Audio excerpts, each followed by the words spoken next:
В прошлом видео про удаленку я рассказывал про айтишные профессии, отговаривал идти с нуля учиться во всякий трейдинг и крипту, а закончили мы на том, как можно зарабатывать на обучении. Сегодня давайте захватим все то, что связано с личным брендом и соцсетями, с творчеством, а также с маркетингом. Прежде чем начать, поясню. Разные профессии могут пересекаться и попадать в разные группы. Например, взять тот же дизайн, он может быть как творчеством, так иногда и маркетингом, а если это, например, тема вашего блога, то может быть еще и основой для блога, то есть построением личного бренда. Ну а если вы вдруг UX, UI дизайнер, то вы можете быть еще и айтишником, а если вы работаете в каком-нибудь крипто-стартапе, то еще и к криптонам себя тоже можете отнести. Также все профессии в этом видео требуют каких-никаких навыков и обучения. Если же вас интересуют те удаленные профессии, в которые можно войти и попасть без обучения, то дождитесь третьей части этой серии видео. Третье важное замечание. У нас все-таки обзорное видео, поэтому детального супер разбора по каждой профессии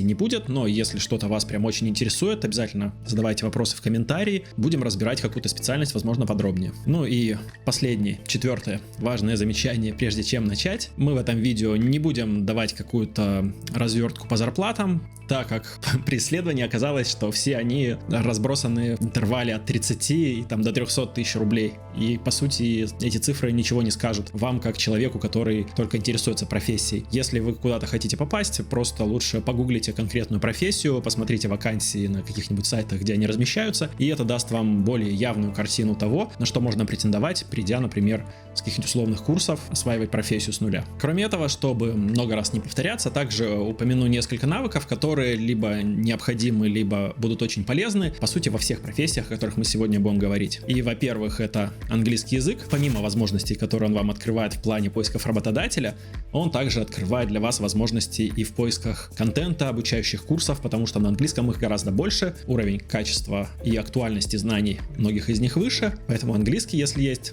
замечательно. Навык второй — это честность и уважение. Это то, что работодатели ценят в сотрудниках больше всего, потому что, какой бы вы ни были специалист, если вы не можете нормально сделать адекватно работу и не честны, то грош вам цена. Ну и последний в списке, третий, но не последний по важности навык — это ответственность. Она либо есть, либо ее надо воспитывать, потому что если вы не несете ответственность за сказанное вами, обещанное и сделанное, то как сотрудник вы будете, скорее всего, с нулевой стоимостью для потенциального работодателя. Кроме того, обязательно смотрите видео до конца, потому что в конце будет небольшой бонусик для тех, кто смог его осилить. И на этом дисклеймер окончен. Поехали! Медопионерам техно намасте. Вы на канале Кубеск, и с нами вместе в Покхаре Непал. Я Артем Галухин, и сегодня будем разбирать немножко оффтопную тему для нашего канала. Вернее, продолжим ее разбирать. Удаленная работа, часть вторая. Поехали!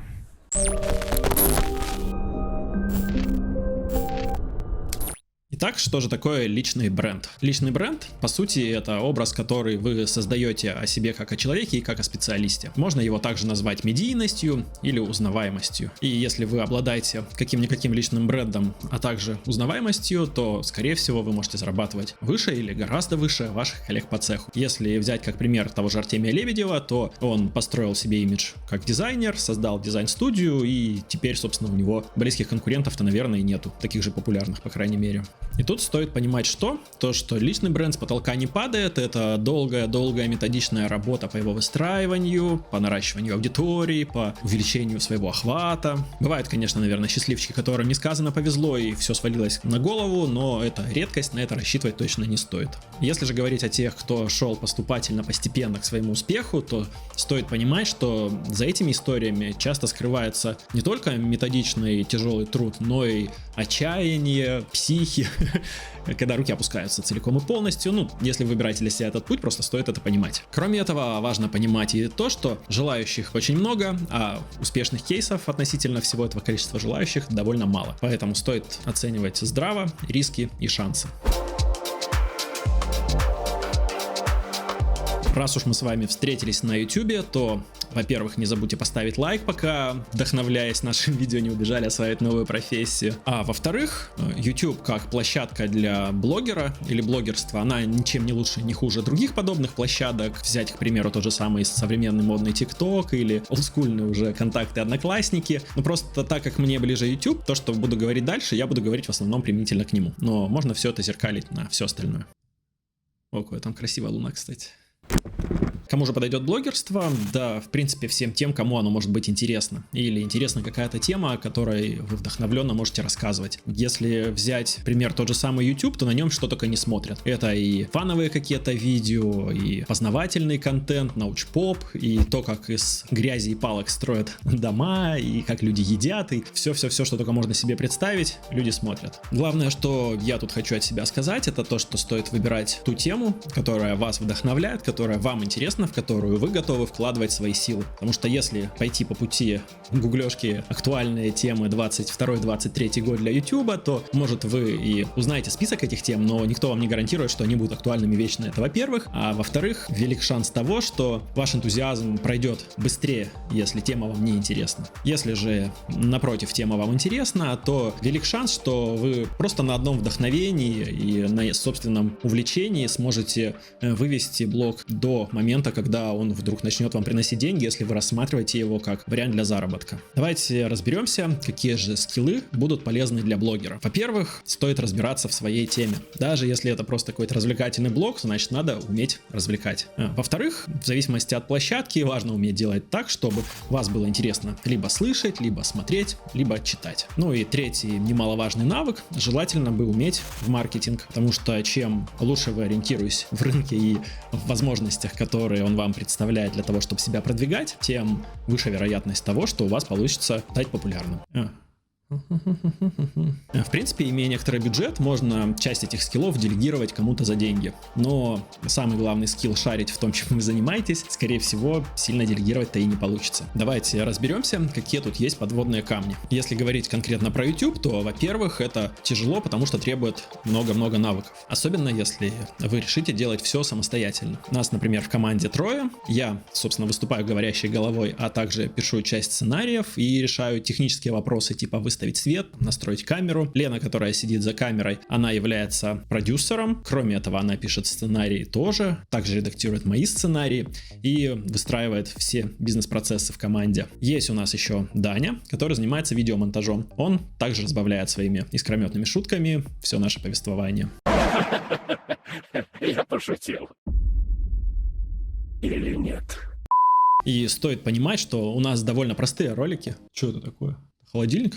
И стоит понимать, что у нас формат довольно простой, буквально говорящая голова. Если бы мы снимали какое-нибудь travel-видео, это все было бы на порядок сложнее. И тут как раз совет: внимательно выбирайте формат видео, в котором вы будете работать. Стоит трезво оценивать свои силы, потому что даже на своем опыте могу сказать, что когда много-много-много сил уходит у вас в самый первый ролик, то максимум сил хватает в итоге на 2 или 3 ролика, и канала как такового не получается. Ну и второй момент: всегда лучше начинать с чего-то простого, потому что улучшить, усложнить и увеличить планку качества вы успеете всегда. Второй важный подводный камень, о котором нужно знать, это то, что у вас будут периоды отчаяния условные, когда вы много-много сил вкладываете, обратной связи не получаете, канал не растет, ну или какой у вас там будет ресурс, и у вас начинают опускаться руки. Просто стоит заранее принять, что этот момент будет, и вам придется через него перешагнуть. Поэтому, скрипя зубы, если вы начинаете что-то делать, то продолжайте, делайте, пока либо не достигнете успеха, либо объективно не поймете, например, что у вас не получается, и что надо либо поменять подход, который желательно бы все время корректировать,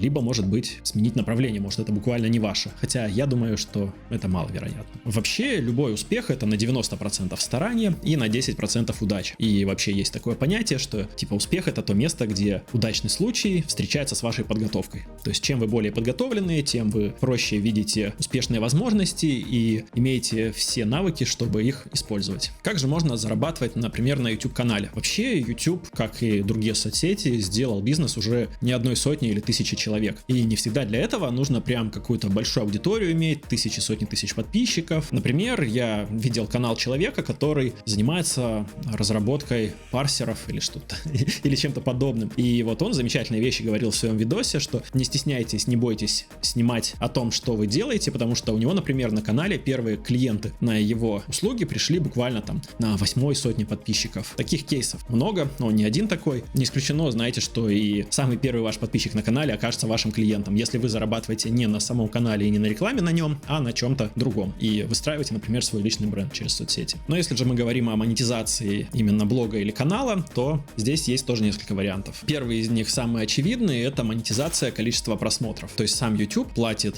за каждый просмотр на вашем канале, если вы подключили монетизацию, с некоторыми нюансами для России сейчас, конечно. Но стоимость этого просмотра очень-очень низкая, и чтобы реально на этом зарабатывать, надо вот как раз иметь очень большую аудиторию. Вариант номер 2, тоже всем вам знакомый, это интеграции. Схема простая, вы, допустим, снимаете влоги про автомобили, к вам приходит Mercedes, говорит, надо бы нам разрекламировать наш новый автомобиль. Здесь оплата, которую вы получите, зависит от того, насколько широкая у вас аудитория, а также кто эта аудитория. То есть там срез может быть по возрасту, по полу, и в зависимости от этого вы можете быть интересны либо неинтересны потенциальному рекламодателю. Третий способ зарабатывать на канале на YouTube — это спонсорство и платные подписки. Чтобы люди платили блогерам напрямую за контент, блогеры часто открывают в специальных сервисах себе аккаунты, чтобы собирать туда деньги на какой-то регулярной более-менее основе. Также они могут снимать специальные отдельные платные видео для своей аудитории и предлагать какие-то прочие плюшки. Кто чем занимается, тот в этой сфере и сам придумывает. Сюда же можно отнести и банальный мерч, как раз атрибутика канала, которую вы продаете дополнительно. Ну и четвертый способ заработка — это то, с чего я начал, это продажа собственного продукта. То есть тот самый случай, когда вы через блог продвигаете себя как специалиста, который, например, оказывает какие-то услуги, и вы просто находите себе заказчика. Здесь аудитория не так важна, то есть можно рассматривать это как аналог контекстного продвижения, о котором будет чуть позже. То есть вы выдаетесь в поиске тому, кому интересна какая-то тема, так как ему она интересна, то есть не нулевые далеко шансы, что он именно к вам придет со своим запросом на услугу. Кого-то убили на улице, походу. Все нормально. Погнали дальше. В общем, главный смысл, я думаю, вы здесь уже уловили. Чтобы заработать на YouTube, нужна какая-никакая, но аудитория. А это значит что? Значит, что на горизонте планирования в какой-нибудь условный год можно сильно и не мечтать что-то на этом зарабатывать. Резюмируя, как хобби или начинание на будущее, на вырост, все это замечательно, но как вариант для удаленной работы здесь и сейчас с каким-то низким порогом входа и с быстрым заработком, очевидно, я не советую этим заниматься. Если очень хочется прям быстро начать зарабатывать на своих соцсетях, то я тут посоветую начать с того, что рассказать людям о том, чем вы занимаетесь и так. Возможно, это к вам привлечет новых заказчиков, даст вам новые какие-то возможности, да и просто люди вокруг узнают, что вы чем-то занимаетесь. Возможно, им именно это и было нужно, они просто не знали. У меня здесь есть история собственного опыта, когда я начал заниматься стройкой. Мы с товарищем искали активно каналы продаж, каких-то первых клиентов. Для нас это все был темный лес, мы понятия не имели, что надо делать. Но у меня тогда еще был Инстаграм, он сейчас есть, но я просто не занимаюсь. Я туда написал сообщение, что, ребятки, я занимаюсь высотными работами, у меня строительная фирма, если у кого-то есть какая-то работа, пишите. Забавно то, что именно из Инстаграма ко мне пришел первый заказ на строительные услуги. Мне написала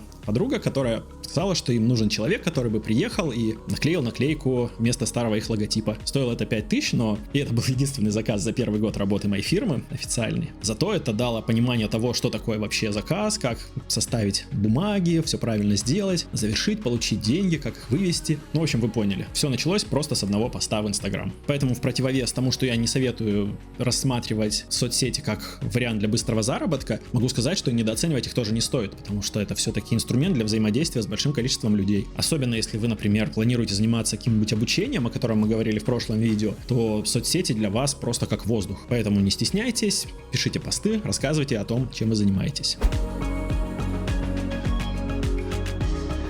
Теперь давайте перейдем к самой романтизированной категории профессий, к творческим профессиям. Я сам очень люблю творчество, чем я только не занимался, как пробовал писать стихи, прозу, и вот сейчас пишу сценарии, так и писал музыку долгое время, немножко занимался видеомонтажом, рисовать тоже пробовал, в том числе и в цифровом формате. Последнее мое творческое увлечение было фотографией, я долгое время довольно ей занимаюсь в формате хобби. По сути, все творческие креативные создают какой-то контент, и его можно условно разделить на 4 категории. Это текст, графика, видео и аудио. Внутри каждой этой категории есть куча профессий, которые могут приходить в голову или не приходить в голову, но на которых можно вполне себе зарабатывать деньги. С текстом работают копирайтеры, переводчики, редакторы, корректоры и даже писатели с поэтами. Давайте разбираться, кто чем, собственно, занимается. Я, как думаю, и любой из вас сталкивались с такой проблемой, как когда ты начинаешь гуглить какой-то запрос, натыкаешься на статьи, которые при прочтении оказываются каким-то бессвязным набором слов. Как будто кто-то первый написал статью нормально, либо перевел ее с английского, и с него 10 человек подряд просто переписывали, меняя как бы слова на синонимы, и в итоге получилась какая-то бредятина. Так вот, по идее, эти статьи — результат работы как раз-таки копирайтеров, но плохих копирайтеров. А иногда прямо сейчас это может быть даже результатом работы нейросетей, которые берут и переписывают тексты. Если вы не знаете, что такое нейросети, кстати, советую посмотреть несколько видео у нас на канале на эту тему. Но копирайтеры пишут не только такие бесполезные статьи. На самом деле, сильный, хороший, серьезный копирайтер на вес золота, потому что он способен на заданную тему, на любую, причем иногда написать нормальную, адекватную статью, потратив на это достаточное количество сил и времени, чтобы разобраться. А иногда это люди, которые просто шарят в какой-то теме и, собственно, уже на своем опыте пишут статьи, они тоже получаются довольно полезными. Какие же скиллы нужны копирайтеру? Во-первых, желательно уметь создавать интересный, информативный и полезный текст. При этом прям супер грамотнаться быть не обязательно, потому что есть корректоры, да и плюс сейчас грамматику проверяют всякие автоматические программы, но в целом желательно быть грамотным, потому что чем вы грамотнее, тем как копирайтер вы выше ценитесь. Во-вторых, конечно, очень важно уметь работать с информацией, потому что ее придется много анализировать, как-то синтезировать из нее новые идеи, и вот это вот все очень полезный скилл. Ну и в-третьих, в целом, чем шире ваш кругозор, тем проще вам разбираться в чем-то новом, собирать эти идеи, может быть, добавлять туда щепоточку личного опыта, который никто другой не может нагуглить. Ну и говоря про кругозор, стоит также упомянуть, что в этой профессии может быть очень важна специализация, потому что в одной специализации гораздо проще шарить ширь, чем во многих разных специализациях. С чего тут стоит начинать? Если вы хотите стать копирайтером, советую вам почитать книги Максима Ильяхова, и, в принципе, вам будет понятно, с чего начинать. Просто используйте те методы, которые он вам дает. Корректор — это тот, кто за копирайтером или другим автором текстов расставляет запятые, исправляет какие-то грамматические ошибки или, может быть, формирует чуть по-другому предложение. С одной стороны, в этой нише, наверное, сложно заработать какие-то великие деньги, с другой стороны, сама профессия, она довольно очевидно, понятна, возможно, даже проста, если у вас есть, конечно, определенные скиллы. Во-первых, тут, конечно, очень важно абсолютно идеально владеть русским языком. Во-вторых, максимальная внимательность и дотошность могут быть тоже полезными скиллами при работе с большими объемами текста. Ну и в-третьих, понятно, что нужно быть готовым на ежедневной основе заниматься довольно одинаковой работой. С другой стороны, конечно, можно смотреть на это как на расширение собственного кругозора, так как вы все равно будете потреблять какой-то текстовый контент постоянно. В целом, конечно, работа довольно специфическая и, очевидно, подойдет далеко не каждому. Не каждый готов пойти там условно и начать прям завтра осваивать грамматику, например. С чего же тут стоит начинать, если вы хотите стать корректором? Начните хотя бы с трезвой оценки собственных навыков. Ответьте себе честно на вопрос, достаточно ли они у вас. Если в школе вас Русичка Марья Ивановна хвалила за то, что вы хорошо пишете, возможно, этого еще недостаточно. Рухайтеся. Repeat, please. Чорнобривий. Но, с другой стороны, если у вас за спиной оконченный филфак, и вы суперспециалист языка, то, возможно, это уже заявка на успех. В связи с переводчиками все кажется довольно понятно и очевидно, поэтому сильно растекаться мыслями по древу тут не будем. По сути своей, переводчик берет текст на одном языке и превращает его в текст на другом языке. И здесь сейчас я говорю скорее о тех переводчиках, которые работают с текстом, потому что есть еще в целом и переводчики, которые работают с голосом, синхронные переводчики, но это немножко другая опера и, может быть, не настолько удаленная, как хотелось бы в рамках нашего сегодняшнего видео. Что касается заработков, тут вполне реально зарабатывать очень хорошие деньги. Особенно если у вас есть, например, какой-нибудь личный бренд, и вы популярны в своей среде как специалист, особенно какой-нибудь узкоспециализированный. Например, те, кто переводят технические какие-то темы, думаю, зарабатывают больше, чем те, кто переводят какие-то более простые статьи. Если пробежаться по скиллам, которые нужны переводчику, то, во-первых, конечно, это хорошее, очень хорошее, желательно идеальное знание иностранного языка, с которого вы переводите. Желательно, чтобы результат получался получше, чем перевод Гарри Поттера от Марии Спивак. Еще один важный скилл — это способность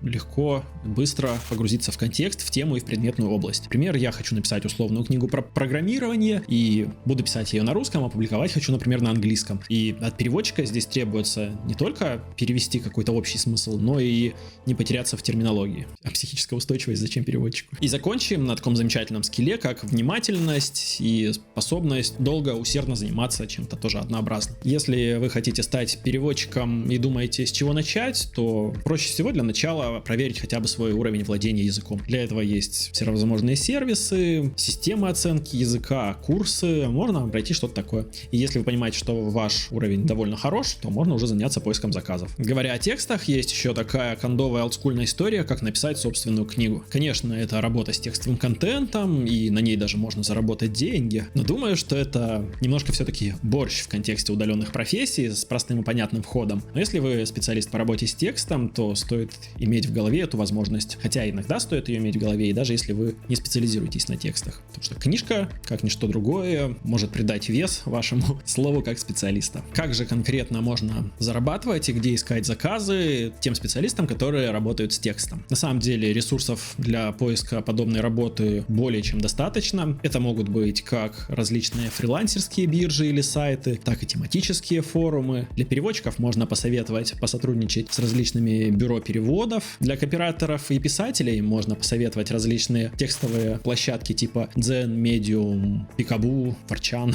Не знаю, их масса на самом деле тоже. Корректорам тут сильно ничего не посоветую. Наверное, сайты с фрилансом и тематические форумы вполне вам подойдут для поиска заказов. Если вдруг вы имеете опыт работы в подобных специальностях, то не поскупитесь, черканите в комменты, нам очень интересно. И на этом текстами все. Давайте переходить к следующему разделу, к графике. Что касается графики, то тут вариантов самореализации заработка тьма тьмущая. Можно быть 2D, 3D художником, можно быть иллюстратором, фотографом или дизайнером, например. Можете рисовать иконки на заказ. Иконки. Мне кажется, большая часть людей про иконы подумает. А можете мемы, которые покоряют весь интернет. Все это работа с графикой. Раньше, как, собственно, иногда и сейчас, я почитывал в соцсетях сообщество дизайнеров, и все, что у меня в голове из этого складывалось, это ощущение, что ребята работают за дошики или бесплатно, макет никогда не готов, спасибо Олегу, Гарольд боль уже не скрывает, и вот это вот все. По факту все, конечно, не совсем так, я и сам знаю несколько людей, которые довольно быстро вошли в профессию и начали зарабатывать вполне себе хорошие деньги. В общем, деньги как в дизайне, так и в графике есть, хорошие заказчики, конечно, тоже есть, а хороших специалистов, как и в любой другой нише, не хватает, поэтому если чувствуете в себе желание стать графическим дизайнером или художником, запрыгивайте, не стесняйтесь. Что касается заработков, можно в целом обобщить всех специалистов, которые работают с графикой, потому что зарабатывают они плюс-минус на похожих местах и похожими способами. Начнем мы здесь, конечно, с фриланса. Здесь все просто. Через биржи или через какие-то другие способы вы находите своих клиентов и делаете на заказ то, что они от вас хотят. Второй способ заработка — это конкурсы. Немножко похоже в том смысле, что у вас есть задача, но отличается в нюансах тем, что вы не всегда можете получить за нее деньги, потому что в конкурсе победит кто-то один, может быть 2 человека, деньги, соответственно, достанутся только им. Третий вариант — это работа на стоках. Обычно ее практикуют фотографы и иллюстраторы, специалисты по работе с графикой. Как пример, тот же самый Shutterstock. Смысл в том, что вы сами создаете контент, который вы хотите создавать, ну или вы знаете, что он пользуется спросом, и размещаете его с надеждой, что кто-то его купит. Нюанс в том, что обычно приходится очень-очень-очень много контента размещать. Заработок вас догоняет только спустя какое-то время. Ну и четвертый, самый, наверное, стабильный и удобный способ заработка — это постоянные заказчики. Когда вы для кого-то делаете на постоянной основе различные заказы и получаете на этом минус стабильный заработок. Когда-то давно, больше 7 лет назад, я брал заказы на фотосъемку несколько раз. Интересно, что до сих пор, наверное, самый большой мой заработок был именно на фотографии. Когда я за часов 5, потраченных на 2 локациях, пофотографировал двери и часа 4 потратил на обработку этих фотографий, обтравку дверей и цветокоррекцию. Заработал я за этот труд, по-моему, 30 тысяч рублей, и до сих пор вот именно в пересчете на день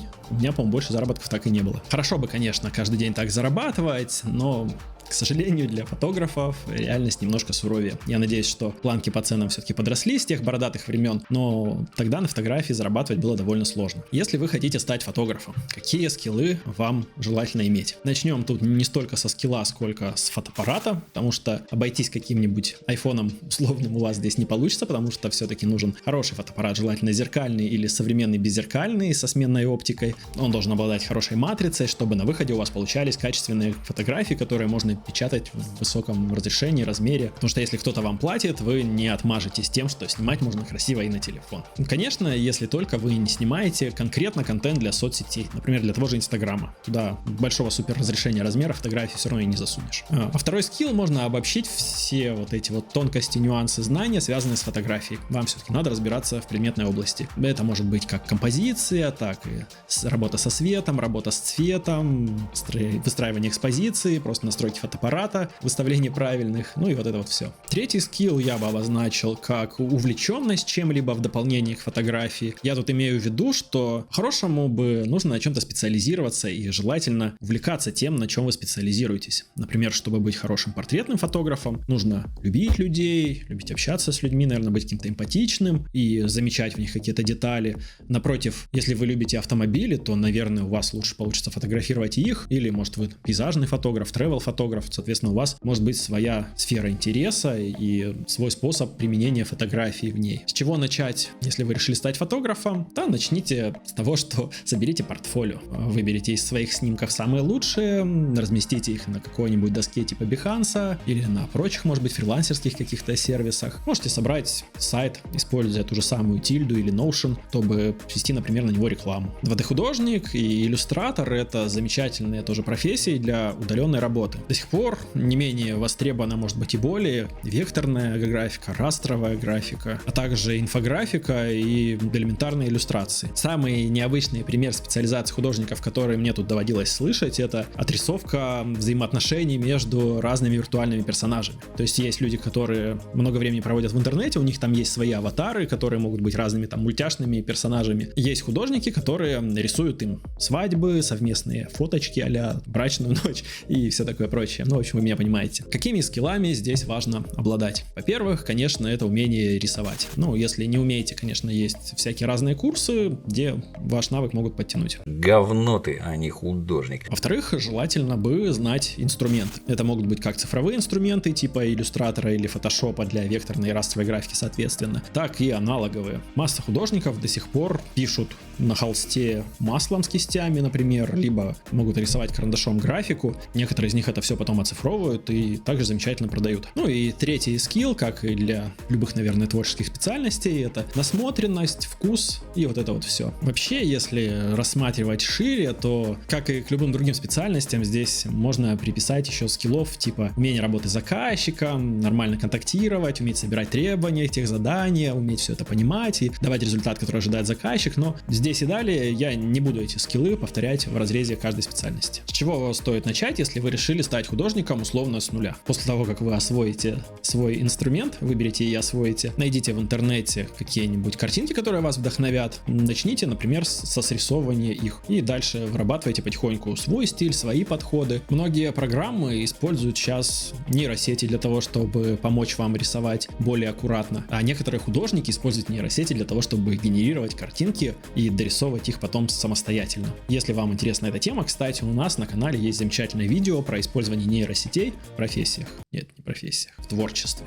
Рекомендую обязательно посмотреть это видео попозже, ссылочка вот здесь вот. Что касается 3D художников, то о них хочу прям поговорить отдельно и заострить ваше внимание, как минимум, потому что у нас канал все-таки про метавселенные и технологии в их контексте, а 3D художники — это те, без кого настоящая такая трехмерная метавселенная просто не появится. Плюс даже сейчас очень активно развиваются как игры, геймдев, так и виртуальная реальность, и дополненная реальность, и зачастую все это про 3D. И я уж молчу, что кроме этого всего 3D-специалисты иногда участвуют, например, и в разработке спецэффектов для фильмов. А кроме разработки спецэффектов к фильмам, есть и более прикладные и понятные темы, где используется 3D, такие как, например, создание модели ноутбука или создание модели жилого квартала. Есть у меня один знакомый, например, который работал сантехником, потом решил изменить жизнь, освоил 3D-шку и сейчас, как я понимаю, работает где-то в геймдеве, зарабатывает нормальные деньги и занимается тем, что его вдохновляет. Это я к тому, что не обязательно всю жизнь прям идти к этому. Если есть какие-то навыки, навыки художественные, да даже их на самом деле можно получить, то все равно можно освоить эту профессию условно с нуля. А между тем 3D-шники сейчас это ребята довольно востребованные и дорогие. И если вдруг ваша душа лежит к визуальному искусству, то советую всерьез рассмотреть варианты именно с 3D. Если говорить о скиллах, которые нужны 3D-художнику, во-первых, понятно, нужно освоить какие-то инструменты, будь это AutoCAD, Archicad, 3D Max, и не знаю, в общем, какими там программами сейчас пользуются 3D-шники. Во-вторых, здесь тоже не получится обойтись без мощного железа. Нужен довольно серьезный компьютер, желательно с хорошей видеокартой, чтобы заниматься графикой. Ну и в-третьих, желательно все-таки уметь рисовать. Не обязательно прям гиперреализм ручками, но делать какие-то наброски, наверное, будет полезно, чтобы как минимум уметь передать идею кому-нибудь, например. С чего начать свой долгий и тернистый путь в работу 3D-художником? Начать, конечно, стоит с портфолио. Прежде чем вы его сможете набросать, конечно, вам придется освоить инструменты, поэтому это само собой разумеется. Ну а дальше можете двигаться от простого к сложному, брать какие-то модельки попроще, не стоит сразу замахиваться там, на каких-то анимешных персонажей, и потихоньку наращивать их сложность, наращивать свои скиллы, подучиваясь параллельно, и однажды вы соберете портфолио, которое заинтересует кого-то, и к вам придут ребята и предложат за это денег. Следующая удаленная профессия, которую мы с вами разберем, это дизайнеры. И тут, конечно, у каждого в голове возник какой-то свой образ дизайнера. У одного это будет дизайнер интерьеров, у другого дизайнер одежды, у третьего, может быть, это дизайнер брендов, дизайнер графический, дизайнер этикеток. Возможно, кто-то даже себе представил историю про дизайн человека, но про этих ребят будет в третьей части серии про удаленные работы. В целом, кого бы вы тут не представили, за исключением, наверное, дизайнера человека, все это реально относится к сфере дизайна, и в большинстве случаев это замечательная возможность работать удаленно. И таких ребят, как UI и UX дизайнеры, кстати, я упоминал в прошлой серии в разделе про айтишников, поэтому если вам интересна именно эта ниша, то советую сходить туда и посмотреть, если вдруг еще не видели. Если говорить про навыки, необходимые дизайнеру, то в целом они довольно похожи на навыки, которые нужны художнику. Разница только в том, что дизайн находится как бы на стыке между визуальным или прекрасным и функциональным. Взять того же дизайна интерьера, от него задача стоит не только и не столько в том, чтобы было красиво, сколько и в том, чтобы вы не бились мизинчиком об угол кровати или вам не занимало долгого времени ходить там в туалет из спальни. Поэтому, если говорить прям о конкретных навыках, то, во-первых, наверное, это аналитическое мышление. Есть еще такое понятие, как дизайн мышления. Погуглите, если вам интересно, вот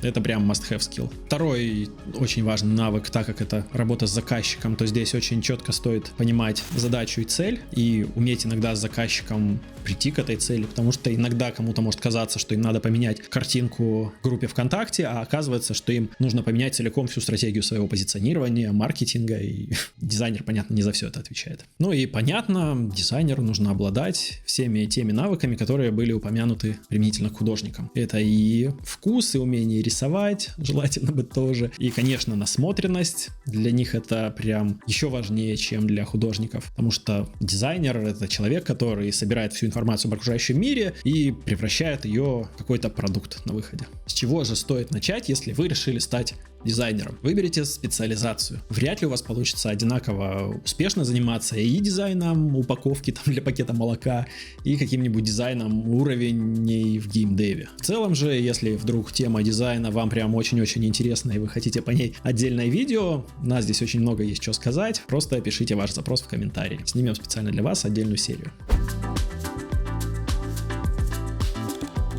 Что касается работы со звуком, то здесь у меня тоже есть личный опыт. Самая моя первая официальная работа в детстве, еще лет в 16, наверное, была звукорежиссер и звукооператор в школе танцев. Работа была скорее не за деньги, а за идею, так как платили мне там какие-то копейки. Но что не изменилось с тех пор, а прошло уже лет 20, так это то, что как тогда, так и сейчас я, например, не вижу нормальных вариантов для заработка на звуке. Не столько, наверное, в России, хотя в России особенно. В России заработок на творчестве осложняется еще и тем, что его как-то не сильно ценят, плюс у нас никакое законодательство про авторское право, поэтому, у нас сложно быть музыкантом. Но если вдруг вам нравится работать со звуком и вы выбрали для себя эту нишу, здесь, в принципе, есть два пути развития. Первый — это написание собственной музыки, второй — это работа со звуком, то есть улучшение музыки условной или речи, которую записал кто-то другой. Говоря о профессиях, тут можно упомянуть музыкантов, диджеев, аранжировщиков, звукооператоров, звукорежиссеров и что возможно каких-то прикладных саунд-дизайнеров, ну вот это вот все.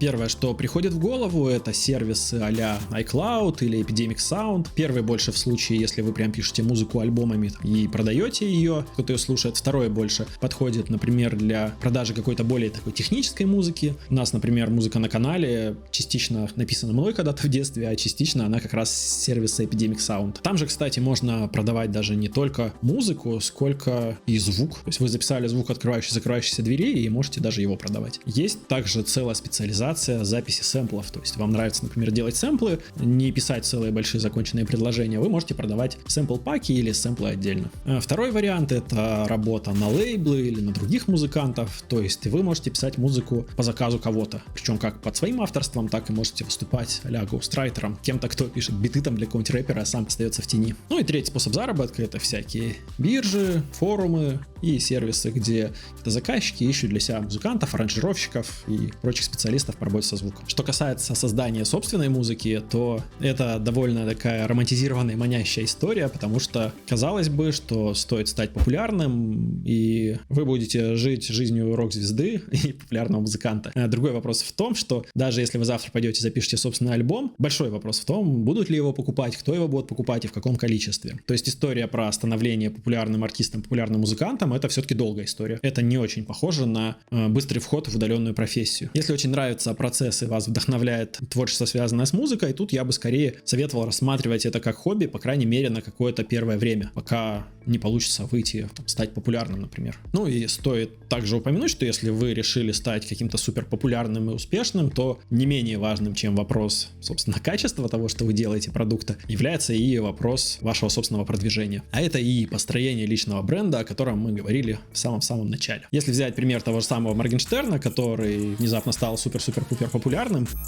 я его творчество в таком амплуа не знаю, и особо с ним не знакомился, но я еще помню, когда у него был YouTube-канал, на котором он выкладывал, как писать треки в разных стилях, что-то в таком духе. То есть он пытался повторять за кем-то и рассказывал, как это сделать. Если вы решили стать музыкантом, какие скиллы от вас потребуется? Во-первых, и это как бы по умолчанию, все-таки, наверное, нужен слух. Есть, конечно, примеры в шоу-бизнесе, где само шоу, оно выше и важнее, собственно, музыкальности, но чаще это все-таки история про что-то, что приятное слуху. Во-вторых, само собой, желательно бы владеть каким-то инструментом. Это, конечно, может быть и ваш голос, и ноутбук с какими-то программными средствами, а может быть и гитара или какие-то более классические инструменты. Ну и третий навык, который очень важен для любой творческой специальности, и для музыки, наверное, особенно, это вы должны любить то, чем занимаетесь. Потому что по своему опыту скажу, что чтобы там написать какой-нибудь трек, я писал в электронных программах, нужно потратить очень много времени. И по кругу слушать одно и то же, одно и то же, одно и то же. Это может надоесть, если вдруг оно вам сильно не нравится. Я сделал все, что мог. С чего стоит начать, чтобы стать музыкантом? Да, здесь все просто. Надо писать музыку, а потом пытаться ее каким-то образом продвигать, пока однажды вы не начнете заключать свои первые контракты, работать каким-то крутым диджеем и не будете косить капусту. Как по мне, если вдруг вам нравится работать с музыкой и звуком, и вы, например, хотите стать музыкантом, то не стоит для себя отказываться от возможности заработать, работая с улучшением качества звука. Например, можно делать сведения и мастеринг для других артистов-исполнителей, а можно работать саунд-дизайнером в геймдеве, например. Да можно элементарно найти каких-нибудь блогеров, влогеров, которые записывают свой контент. Все равно нужно обрабатывать звук, как бы можно заниматься и этим. Грустно, конечно, что именно по звукачам, когда я гуглил срезы по зарплатам, нижняя планка оказалась самой низкой, там в духе от 24 тысяч рублей. Но стоит опять же понимать, что все эти цифры очень относительные, и все очень сильно зависит от ваших компетенций, от того, на кого вы работаете и какие задачи, собственно, способны выполнять. Если говорить о скиллах, то, в принципе, они все те же самые, что и для музыканта, который пишет музыку. Единственное, что, когда вы работаете именно со звуком, вам важнее знать, как его качество улучшить. Здесь есть различные инструменты, и вот ими надо уметь пользоваться в совершенстве. С чего тут начать, чтобы войти в профессию? Да, в целом все то же самое, как и у музыкантов. Надо что-то делать, показывать результат и потихоньку нарабатывать заказчиков, людей, которые вам будут доверять свое творчество. Либо собирать портфолио, делать резюме и искать какую-нибудь наемную работу, в том числе и удаленную, потому что со звуком замечательно работается, имея условный ноутбук, звуковую карту и какие-нибудь хорошие наушники. Что касается работы с видео, то если брать какую-нибудь видеосъемку, то она немножко с натяжкой, совсем как-то с натяжкой подходит под определение удаленных профессий, потому что даже если вы зарабатываете на том, чтобы снимать просто все вокруг, то вам надо с собой таскать кучу оборудования. Часто это больше, чем для просто фотосъемки, то есть это не просто фотоаппарат. Поэтому мы больше сосредоточимся на постпродакшене и работе с уже отснятым материалом. Если говорить про профессии, то это видеомонтажер, например, моушен дизайнер, цветокорректировщик или специалист по спецэффектам. И, на мой взгляд, работа с видео сейчас это очень и очень перспективная специальность. Где можно работать с видео? Первое, что приходит в голову, конечно, различные соцсети, которые специализируются на видеоконтенте, такие как YouTube или TikTok. Во-вторых, это может быть какой-то видеопродакшн крупный, работа с фильмами, клипами, рекламой. Ну и в-третьих, можно работать по найму в агентствах или как аутсорсный специалист. Начнем с профессии видеомонтажера. Она подразумевает, что вы берете свой компьютер или ноутбук и монтируете в нем видео, нарезаете по кусочкам и склеиваете. То видео, которое вы сейчас смотрите, собирал Даня, наш видеомонтажер, и мы с ним работаем в абсолютно удаленном формате. То есть мы даже в глаза друг друга реально и не видели. Но тот факт, что пока мы его искали, мы общались с разными людьми, и нам, что касается ценника, говорили от непонятно договоримся потом и до $300 за небольшое видео, что для нас было очевидно дорого. Тестовое задание, которое мы просили сделать, которое мы оплачивали, ну то есть надо было собрать целиком ролик, и никто толком так и не сделал, кроме, собственно, Дани. Выводы можете из этого сделать сами. Найти специалиста на самом деле не так и просто, поэтому если вы готовы ответственно подходить к работе, пожалуйста, советую, впрыгивайте. Ну и если взять в расчет тот факт, что видеоконтент уже доминирует над всеми остальными контентами и уже выросло целое поколение, для кого основной поисковик не Google, а, например, YouTube или TikTok, то очевидным становится, что в ближайшее десятилетие видеомонтажеры точно с голоду не будут мучиться.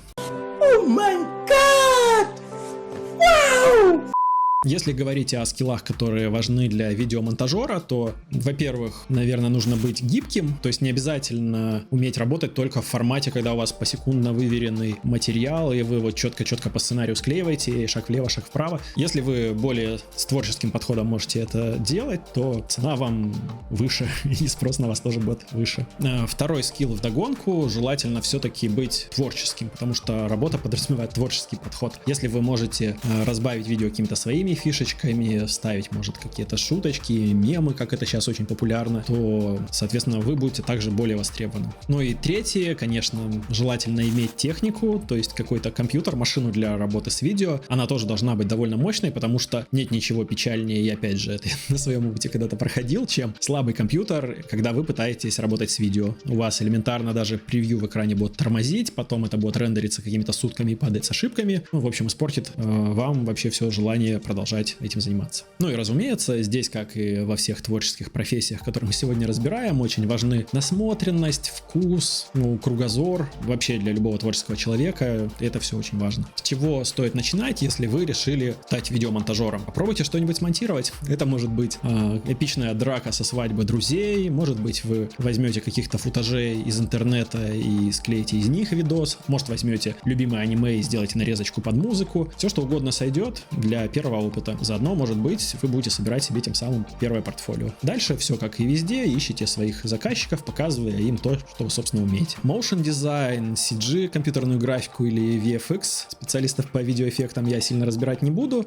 Скажу только, что иногда этим занимаются те, кто занимается монтажом. Если речь идет о каком-то крутом продакшене, то, понятно, там специализации более узкие, но и все-таки это не та работа, о которой мы говорим в контексте этого видео, куда можно вот так вот взять быстренько и зайти. Говоря о скиллах, для подобных специалистов очень важны художественные навыки, желательно уметь работать с анимациями и понимать, по какому принципу они выстраиваются. Ну и, скорее всего, важно уметь использовать какие-то программы для работы с 3D, либо с графикой для видео. С чего начинать, если вы решили этим заниматься? Да, в целом совет такой же, как и с монтажом. Просто начинайте что-то делать, собирайте портфолио и продвигайтесь. И ура! Наконец-то мы расправились с разделом про творческие профессии. Если вы достаточно усидчивы для того, чтобы оказаться здесь в это время, то мой вам респект как самым внимательным и усидчивым зрителям. И у нас остался последний раздел, все, что связано с маркетингом. Давайте переходить к нему. Даже если вы не планируете связывать всю свою жизнь с маркетингом и продвижением, то я все равно настоятельно вам советую изучить хотя бы по верхам эту тему и освоить некоторые из навыков, про которые мы будем говорить дальше. Потому что если вдруг вы планируете, например, работать как фрилансеры или заниматься собственным бизнесом, или заниматься построением личного бренда, то все вот это, оно будет вам очень-очень на руку. Так, говоря про маркетинг, здесь у меня тоже есть кое-какой свой опыт. Я и для своих проектов когда-то выстраивал различные стратегии, пробовал различные подходы и настраивал в том числе рекламу. И плюс у нас с Леной была креативная студия, в которой мы тем же самым занимались, но уже за деньги и для наших заказчиков. И по сей день для одного своего клиента, который мне уже больше друг, чем клиент, я веду рекламную кампанию, периодически отсматриваю какие там результаты, и уже больше 5 лет, наверное, она идет. Реально больше 5 лет, что ли. В целом профессий в маркетинге очень много, если особенно брать по каким-то узким специализациям. И если мы будем разбирать каждую из них, то это видео вообще превратится в бесконечное. Поэтому давайте пробежимся по верхам, выберем какие-то ключевые. Я в целом вам обрисую, что это такое и что вам надо уметь, чтобы этим заниматься. Как можно зарабатывать в маркетинге? Обычно здесь есть 3 каких-то ключевых подхода. Первый — это работа в долгосрок. Иногда это работа с широким спектром услуг. То есть вы работаете на какую-то одну компанию и оказываете им разный набор услуг в длительном промежутке времени. Второй — это работа фрилансерская, когда вы работаете больше разово, например, когда вы специализируетесь на какой-то конкретной теме, и она имеет короткий период производства услуги. То есть тут у вас больше заказчиков, но меньше специализаций. И третий — это работа в агентстве, когда вы работаете по найму и, соответственно, на постоянке, на окладе или с какими-то премиями делаете то, что вы умеете.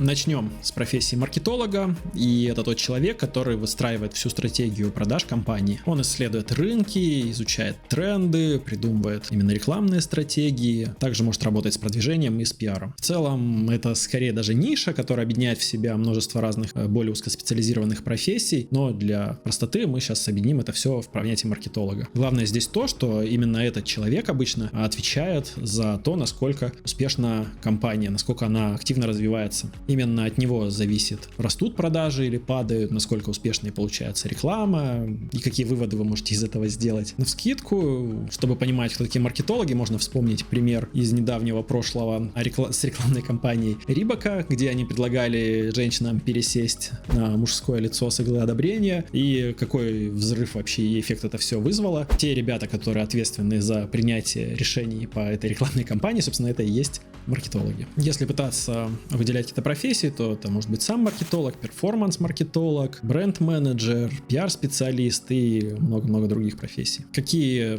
тут от вас потребуются скиллы, чтобы войти в эту профессию? Во-первых, это стратегическое и аналитическое мышление. Если вдруг вы смотрели фильм «99 франков», то там все как раз про это. Как за ширмой креативности и вот это вот весело-задорно скрывается суровый расчет, требования бизнеса и достижение поставленных целей. Второй скилл — это знание матчасти. Здесь очень много теорий из разных сфер. Это и пиар, и реклама, и рынки, и все что угодно. Вот это вот все. Чем более комплексно ваши знания, тем вы ценнее. Вдогонку третий скилл — это широкий кругозор, потому что успешный маркетолог, он должен не только понимать вот эту теорию, но и знать в целом, как устроен мир, какие бывают люди. Ну, в общем, чем шире ваш кругозор, тем креативнее он помогает вам быть, и тем более бьющие в цель теории вы можете создать, которые будут помогать какому-то бизнесу развиваться. В целом, о хард и софт-скиллах маркетолога можно долго очень рассуждать, потому что это очень комплексная профессия. Но если вдруг вам она очень интересна, можете писать об этом в комменты. Возможно, мы соберемся и снимем про это более широкое видео. С чего начать, если вы решили стать маркетологом? Можно начать с изучения базы.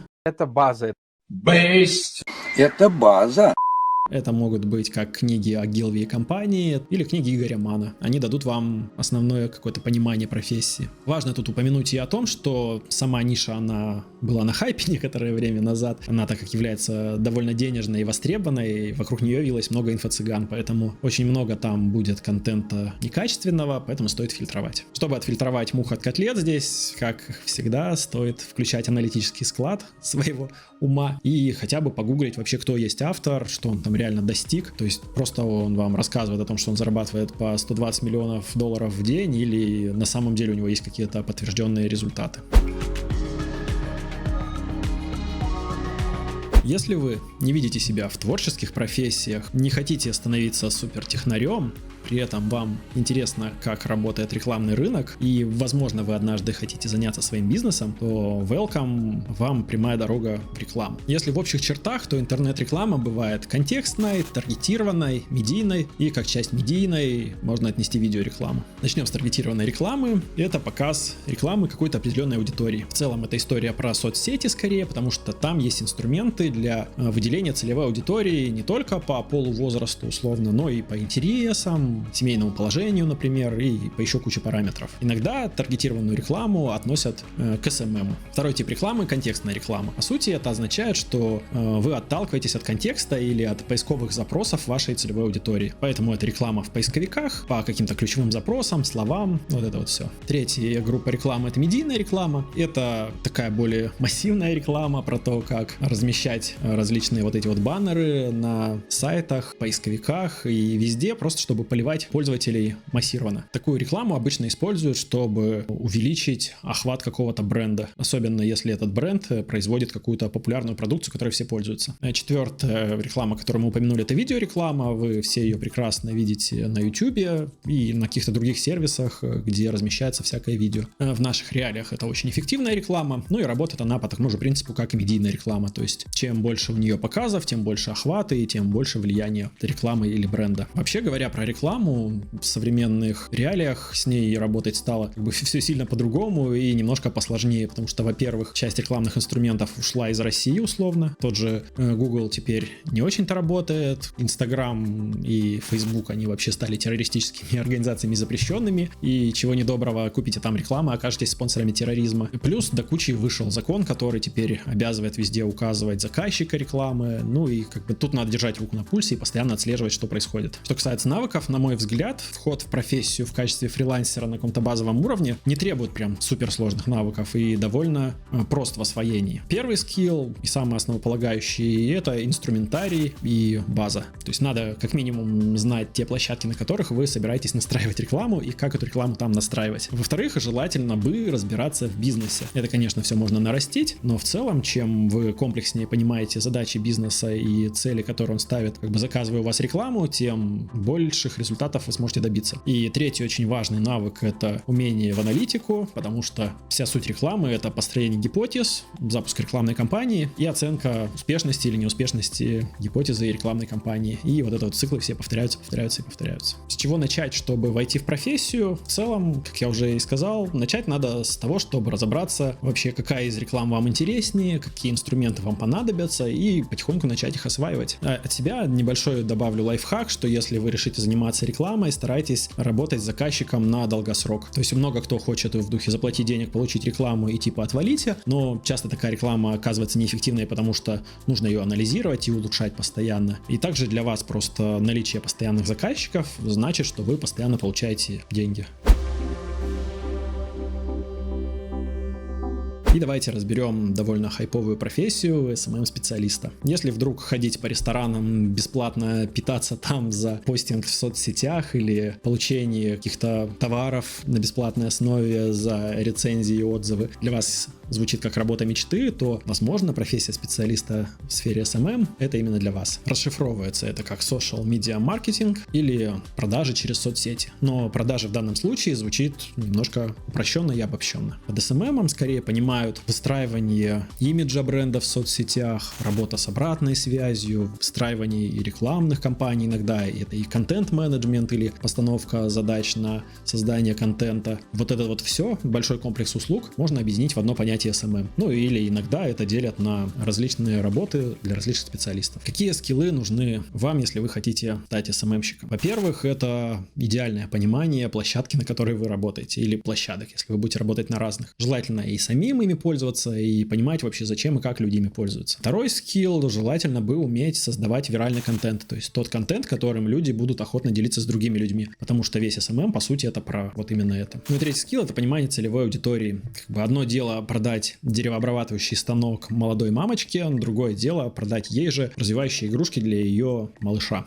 Плюс этот скилл подразумевает, что хорошо бы вам уметь говорить на одном языке с той аудиторией, на которую вы таргетируетесь. Вообще профессия SMM-специалиста довольно широкая, иногда вам может понадобиться и умение монтировать какие-то короткие видосики, и настраивать рекламу, и все что угодно. Чем больше у вас есть специфических целевых навыков, тем проще вам работать в такой комплексной профессии. Вообще в целом здесь тоже есть два подхода в работе. Один — это работать а-ля мастером на все руки, когда вы берете какой-нибудь бренд и целиком работаете в его соцсетях, а может быть работа как узкому специалисту, то есть вы можете отдельно настраивать, например, только таргетированную рекламу, и все. Ну и от себя тут добавлю, что даже если вы выбрали вариант с узкой специализацией, возможно, стоит расширять потихоньку кругозор и обрастать более комплексными знаниями, что сделает вас более конкурентоспособным на рынке. С чего стоит начать свой путь в SMM? С выбора сети, в которой вы будете работать, социального медиа. Когда вы разберетесь от и до в выбранном вами соцмедиа, возьмите какие-нибудь курсы, информации на самом деле масса, просто начинайте гуглить SMM, ваша соцсеть и изучайте просто все подряд. Можете купить какие-нибудь курсы, но я думаю на самом деле, что хватит и всякого бесплатного материала. Также в этом разделе хочу упомянуть SEO-продвижение. Расшифровывается как Search Engine Optimization или комплекс мер, который должен как-то увеличить ранжирование сайта в поисковиках. За SEO закрепилась не очень хорошая репутация, и на самом деле не зря, хотя справедливости ради стоит сказать, что есть в его методах довольно полезные инструменты. К ним, например, относятся SEO-оптимизация сайта, ускорение его загрузки, улучшение доступности для людей с ограниченными возможностями, семантическая верстка и вот это вот все. Проблема в том, что если раньше поисковики были более-менее предсказуемы и, в принципе, рассказывали, как они ранжируют сайты, и с этим можно было работать, то с некоторых пор поисковики работают на основе нейросетей. Нейросети, как вы, возможно, уже знаете, если следите на нашем канале за этой темой, работают немножко загадочно. То есть никто не может вам прямо и четко рассказать, по каким параметрам они будут ранжировать сайты. А это значит, что и повлиять однозначно на это тоже невозможно. Вторая проблема с SEO-продвижением или SEO-оптимизацией еще и в том, что попасть на главную страницу поисковиков стало практически невозможно, потому что, даже если исключить тот фактор, что поиск теперь работает индивидуально, и он для каждого человека будет специфические какие-то вещи подбирать, но и в целом, там, условно, на 10 мест на первой странице 5 приходится рекламных, а еще 5 попадают на какие-то агрегаторы, где собираются много-много тематических статей, либо на самые крупные и старые сайты из интернета, которые вряд ли вы обойдете вот так вот, просто заплатив кому-то денежку. К чему я все это рассказываю? Когда мы занимались креативной студией, к нам приходили клиенты, и все как один хотели поплатить в духе полгода денег, чтобы их продвинули в поисковиках, и потом бесплатно получать трафик. Просто это так не работает, мы всех переубеждали вкладываться в рекламу, просто тупо покупать себе клиентов на сайт за понятные деньги, прозрачные. Применительно к вам, я это говорю ровно для того, чтобы вас отговорить идти в SEO вообще как в профессию. Потому что, на мой взгляд, она сейчас вот прям бесперспективна, имидж там подпорчен, она и раньше славилась тем, что там ребята просто обещали рост, а многие студии на самом деле ничего просто не делали, они отдавали отчеты из поисковиков, вот, если вдруг повезло, сайт поднялся в поиске, нет, так и нет, вопрос только в том, насколько долго вам заказчик будет платить. Хотя в целом, конечно, это мое оценочное суждение, и если вдруг среди вас есть успешные SEO, ребята, SEO-оптимизаторы, напишите, плиз, в комменты, может, я что-то неправильно понимаю. И, наконец, мы подходим к основополагающим ребятам в маркетинге. Это аналитики. Аналитики мега-мозги от рекламы. Они должны уметь понимать рынки, строить всякие гипотезы, графики, оценивать стоимость клика, стоимость привлечения, откуда пришел человек. В общем, все, что касается оценок и статистики, это все к аналитикам. Аналитики не только оценивают стоимость рекламы условно и привлеченные доходы, но могут также анализировать, например, и действия пользователей на сайте. Какие скиллы вам нужны, если вы решили стать аналитиком? Во-первых, аналитический склад ума, да, казалось бы. Во-вторых, это скрупулезность, внимание к деталям, усидчивость. Вам придется просматривать огромные массивы данных и делать из них какие-то выводы. Третье, это, конечно, любовь к математике, к статистике, умение орудовать формулами, возможно, какими-то специальными приложениями, которые помогают превращать данные в какие-то более понятные результаты. Но если это все вдруг про вас, и вы прям в математике души не чаете, то, возможно, для вас это может быть быть работа мечты. С чего начать свой путь в аналитику? Можно, если вдруг вы работаете в какой-то смежной специальности близкой, переметнуться, просто подучившись. Можно найти курсы, окончить их и пойти работать, стажироваться в какие-нибудь агентства. Есть, я видел агентства, которые специально бесплатно обучают специалистов под вырост, под себя. Погуглите, если вам актуально, и по-любому найдете для себя пару-тройку вариантов.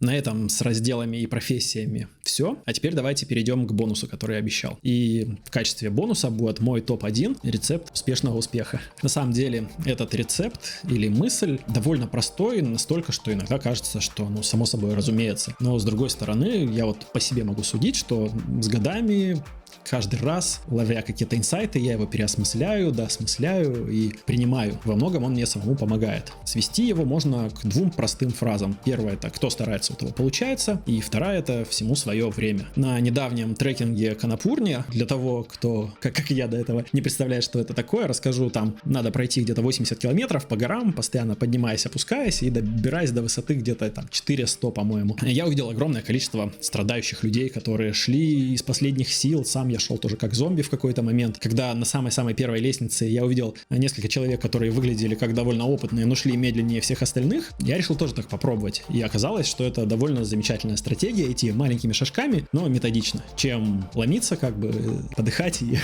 не отходить потом. И в любой деятельности по жизни, будь это освоение новой профессии или построение какого-нибудь бизнеса, или тем более построение личного бренда, о котором мы говорили в самом начале видео, самое важное — это методично шагать небольшими шажками. Всему свое время означает, что вы придете туда, куда вам надо, не обязательно тогда, когда вы этого ждете. Может быть, это будет чуть позже, хотя, может быть, это будет и раньше, но просто стоит смириться с тем, что время заранее предсказать не получится. Акцентирую я свое внимание на этом, потому что как бы это была и моя проблема, и в целом проблема вот наших последних поколений в том, что мы хотим все быстро, здесь и сразу. Наверное, здесь влияет и клиповое мышление, и присутствие интернета, и кинематограф, и вот эта вся идеология успешного успеха, что все мы хотим здесь и сейчас жить, быть супер крутыми, зарабатывать кучу денег. Но вообще не так давно еще люди даже бизнесы планировали на поколение вперед. То есть они не думали, что они заработают прямо сейчас. Они думали, что отдадут бизнес детям, а те будут его развивать еще там 100 лет, и вот может быть тогда. Ну, в общем, вы понимаете, наверное, меня. Надеюсь, я немножко мотивировал вас своим секретом успеха. И если вы все еще здесь, вы усидчивы и досмотрели до этого момента, то я хлопаю и вам, и себе с охрипшим голосом. От вас жду обязательно лайка и подписки. На этом у меня на сегодня для вас все. Прощаемся мы совсем ненадолго, потому что на подходе еще третья огромная часть этой серии видео. Если вы вдруг не посмотрели первую, рекомендую посмотреть ее прямо сейчас, потому что там тоже много, тоже интересно. И с вами был канал Кубеск. Я Артем Галухин. Пока!